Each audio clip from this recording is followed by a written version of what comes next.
ഇനി മുഖ്യമന്ത്രി സ്ഥാനത്തേക്ക് പറ്റിയ ഏക നസ്രാണി താൻ മാത്ര. മുഖ്യമന്ത്രി തൊമ്മൻ ചാക്കോ. ഞാനിത് സ്വപ്നത്തിൽ പോലും ആഗ്രഹിച്ചിട്ടില്ല. ഒന്ന് ചുമ്മാ പോടോ. ഞാൻ മാറണമെന്ന് താൻ മനസ്സുകൊണ്ട് ആഗ്രഹിച്ചിട്ടില്ലടോ തനിക്ക് മുഖ്യമന്ത്രി ആവാൻ. ഞാനോ? എന്താ ഈ പറയണേ? Excuse me sir. വാ വാ വാ. എന്തിനാ സാർ എന്നെ അത്യാവശ്യമായിട്ട് വിളിപ്പിച്ചത്? സന്തോഷമുള്ള ഒരു കാര്യം പറയാനാ വിളിപ്പിച്ചത്. പറയട്ടോടോ. തന്നെ ചിറ്റാരിക്കര മണ്ഡലത്തിലെ സ്ഥാനാർത്ഥിയാക്കണമെന്ന എല്ലാവരുടെയും താല്പര്യം. എന്താ?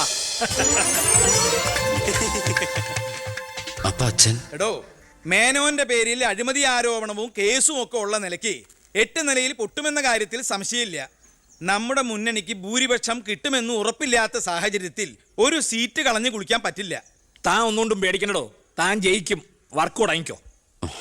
ഒരു MLA ആകണമെന്ന മോഹമൊന്നും ഇതുവരെ ഉണ്ടായിട്ടില്ല. എങ്കിലും പാർട്ടിയുടെ തീരുമാനം ഞാൻ ആദരവോടെ സ്വീകരിക്കുന്നു.